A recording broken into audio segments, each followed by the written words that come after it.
రమాదేవి మాత్రం మహేంద్ర గాండివం దగ్గరికి వస్తుంది. ఇక అలానే ఆ గాండివాన్ని చూస్తూ ఉంటుంది.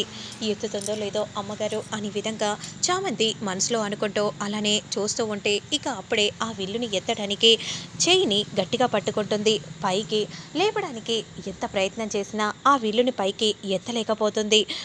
ఇక వెంటనే తన బలాన్ని ఉపయోగించుకొని ఆ విల్లును విరవటం కోసం చాలా ప్రయత్నం చేస్తూ ఉంటుంది. ఇక ఎంత ప్రయత్నం చేసినా కూడా రమాదేవి ఆ విల్లును విరవలేకపోతుంది. ఇక అందరూ షాకింగ్గా చూస్తూ ఉంటారు. చూసావా, మీ అత్తయ్య ఆ విల్లును విరవలేకపోయింది అనే విధంగా అంటూ ఉంటే, అవును నాన్న అనే విధంగా అంటూ అలానే చూస్తూ ఉంటుంది. ఇక వెంటనే ఎంత ప్రయత్నం చేసినా రమాదేవి ఆ విల్లుని ఎత్తకపోవటంతో ఇక వెంటనే విఫలమవుతుంది. గాంధీవర ఒక దివ్యమైన తేజస్సు అనే విధంగా అనుకుంటూ వెంటనే ఆ ధనుసును స్కాన్ చేస్తుంది చిట్టి. ఇక నువ్వు కూడా ఎత్తలేకపోయావు. ఇప్పుడు ఆ గాండివాన్ని ఎవరెత్తుతారో? అమ్మో, నా వల్ల కాదు. నన్నలా చూస్తున్నారేంటి? వీళ్ళ వల్లే కాలేదు, ఇక నా వల్ల అవుతుందా అని అంటూ ఉంటే, అంటే ఇక ఓడిపోయినట్టేనా అనే విధంగా అంటూ ఉంటే, విఫలమయ్యారని మీరు ఒప్పుకుంటున్నారా అని అడుగుతూ ఉంటే, ఇక ఏం చేయాలో అర్థం కాక చాలా బాధగా దీనంగా అందరూ కూడా చూస్తూ ఉండిపోతారు. ఇక అందరూ చాలా కంగారు పడిపోతూ అలానే చూస్తూ ఉండగా, నేను ఒకలా అనుకుంటే ఇలా జరిగిందేంటి? హ్మ్, ఇక ఆ హారం వీళ్ళ సొంతం అవుతుందని నేను అనుకున్నాను. ఇవన్నీ చిక్కులుంటాయని నేను అస్సలు ఊహించలేదు అని మనసులో అనుకుంటూ చాలా కంగారు పడిపోతూ ఉంటుంది రోజా. ఇక అప్పుడే రమాదేవి ప్రేమ్ వైపు చూడగానే వెంటనే ప్రేమ్ వస్తాడు.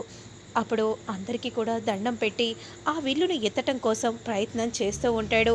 ఎంత ప్రయత్నం చేసినా ఆ విల్లును ఎత్తగా పోయేసరికి అందరూ కంగారుగా చూస్తూ ఉంటాడు. ఇక వీడు కూడా ఎత్తడా అనే విధంగా అనుకుంటూ అలా చూస్తూ ఉండగా ఇక అప్పుడే విల్లు నెమ్మదిగా పైకి వస్తూ ఉంటుంది. ఇక రామాదేవి చాలా సంతోషంగా చూస్తూ ఉంటుంది. ఇక అప్పుడే వెంటనే ఇక ఆ విల్లుని పైకి ఎత్తగానే చాలా సంతోషంగా చూస్తూ ఉంటారు. ఇక ఆ విల్లును విరవటం కోసం ప్రేమ్ గట్టిగా దారాన్ని లాగుతూ ఉంటే ఇక ఆ దారం మాత్రం క్రిందికి రాదు, అలాగే గట్టిగా ఉండిపోతుంది. మళ్ళీ ప్రేమ్ ప్రయత్నం చేస్తూ ఉంటాడు. బావ వల్ల అవుతుంది అనే విధంగా అనుకుంటూ చాలా సంతోషంగా చూస్తూ ఉంటే ఇక ఎంత ప్రయత్నం చేసినా ఆ దారం తెగిపోకపోవటంతో ఇక వెంటనే మళ్ళీ యథావిధిగా ప్రేమ్ అక్కడే పెట్టేస్తాడు. ఆ నరసింహస్వామి అనుగ్రహం కొంత మాత్రమే ప్రేమ్ మీద ఉంది, పూర్తిగా తన మీద లేకపోవటంతో ఇక వెంటనే చాలా బాధగా దీనంగా పక్కకు వస్తాడు. అదే సమయానికి, ఏంటి డాక్టర్ బాబు, ఏం ఆలోచిస్తున్నారు? మిమ్మల్ని చూస్తుంటే చాలా బాధగా ఉన్నారు. అమ్మ ఎందుకు ఇంతలా బాధపడుతుందో అర్థం కావట్లేదు. చిన్నప్పటి ఆ హారం గురించి అమ్మకే రావాలని ఎందుకు ఇలా ప్రయాసపడుతుందో కూడా తెలియట్లేదు.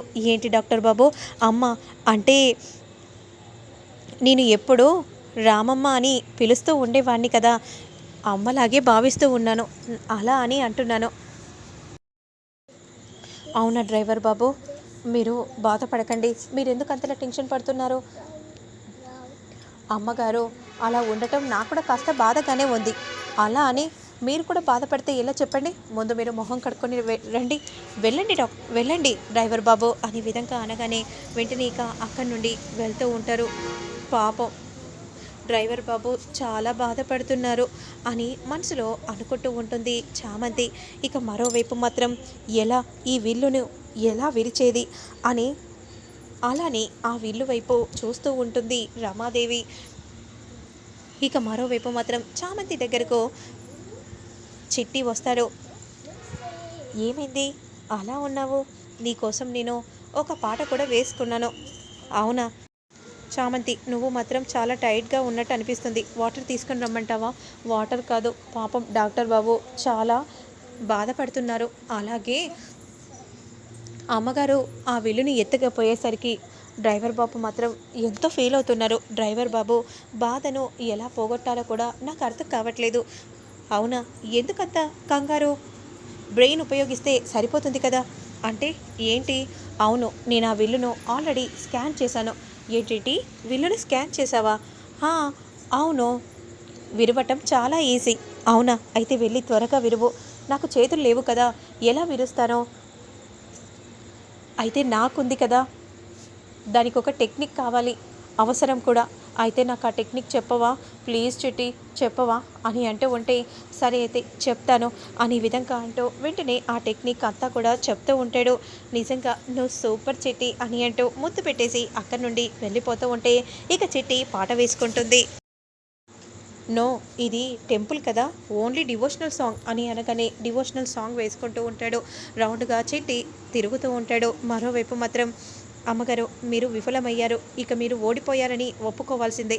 ఎందుకంటే ఆ విల్లును మీ వంశం వాళ్ళు కూడా ఎవ్వరూ విరవలేకపోయారు కాబట్టి ఇక మీరు విఫలమయ్యారని చెప్పవచ్చు అని ఈ విధంగా అనగానే, లేదు నేను ప్రయత్నం చేయవచ్చా అని చెప్పగానే ఇక రమాదేవి కోపంగా చూస్తూ ఉంటుంది. నేను వాళ్ళ ఇంటి పని మనిషిని, వాళ్ళ ఉప్పే తింటున్నాను కదా, అలా అని అంటున్నాను. అప్పుడు వెంటనే గురువు గారికి చామంతి చేయిని చూడటం అదంతా గుర్తు చేసుకొని వెంటనే ఆగిపోతాడు. అమ్మగారు ప్లీజ్ అమ్మగారు, నాకు ఒక్క అవకాశం ఇవ్వండి. అయినా మా ఇంట్లో పని మనిషివి నువ్వు, నీకు అవకాశం ఇచ్చేదేంటి? అయినా గురువుగారు మా వల్లే కాలేదు, తన వల్ల ఏమవుతుంది? అలా అనకూడదమ్మా. ఎందుకంటే యుద్ధబేరి మొదలయ్యేటప్పుడు ప్రతినిధిని పంపిస్తారు. ఆ ప్రతినిధి ఓడిపోతే ఓడినట్టు, గెలిస్తే గెలిచినట్టని. మీరు అలా అని మీ ఇంటి ఉప్పు తింటున్నానని తను కూడా ఒప్పుకుంది. కాబట్టి తను ప్రయత్నం చేసిన దాంట్లో తప్పేమీ లేదు. తను ప్రయత్నం మాత్రమే అడుగుతుంది. రావణాసురుడిని చంపడానికి కేవలం ఒక సాధారణ రాముడు వల్లే మాత్రమే అయింది. పెద్ద పెద్ద వాళ్ళ వల్ల ఎవరి వల్ల కాలేకపోయింది. అందుకే తనకొక అవకాశం ఇవ్వండి అని ఈ విధంగా చెప్పగానే ఇక రమాదేవి వైపు చామంతి చూస్తూ ఉంటుంది. ఇక అప్పుడు వెంటనే ప్రేమ్ కూడా అలానే చూస్తూ ఉంటాడు. ఇక అదే సమయానికి రమాదేవి వెనుకడుగు వేస్తుంది. అప్పుడు వెంటనే గురువుగారులకు దండం పెట్టి వెంటనే చామంతి విల్లును పైకి ఎత్తడం కోసం అలా పట్టుకోగానే వెంటనే తేలిగ్గా చామంతి పైకి లేపగానే అందరూ కూడా చాలా షాకింగ్గా చూస్తూ ఉంటారు. ఇక ప్రేమ్ మాత్రం బిత్తరపోయి అలానే చూస్తూ ఉంటే ఇక అప్పుడే చిట్టి చెప్పిన మాటలు గుర్తుకు వస్తాయి చామంతికి. అది 2000 సంవత్సరాలకు ముందు ఆ విల్లును తయారు చేశారు. అప్పుడు చాలా బలంగా ఉంది. అప్పుడు ఆ విల్లును ఎవరు కూడా విరవలేరు. ఇప్పుడు చాలా రోజు సంవత్సరాలే అవుతుంది కాబట్టి వుడ్ కాస్త పాతబడుతుంది. కాబట్టి నువ్వు తేలిగ్గా విరవగలవు. కానీ దానికంటే కొంచెం కిందిగా దారాన్ని పట్టుకొని లాగితే ఖచ్చితంగా విరుగుతుంది అనే విధంగా చెప్పగానే ఆ మాటని గుర్తు చేసుకొని వెంటనే గట్టిగా విల్లును క్రిందికి వంచి ఆ దారాన్ని పట్టుకొని లాగగానే విల్లు విరిగిపోతుంది. రామాదేవి చాలా సంతోషపడిపోతూ ఉంటుంది. నిజంగా ఇదంతా దేవుడి వల్లే అవుతుంది. నువ్వు దేవుడిలా ఆ అంశమై ఉన్నట్టున్నావమ్మా. అందుకే నీ వల్ల సాధ్యమైంది. ఎంతోమంది మహానుభావులు మహారాజులు ఈ విల్లును విరవటం కోసం ప్రయత్నం చేశారు. కానీ ఎవరి వల్ల కాలేదు.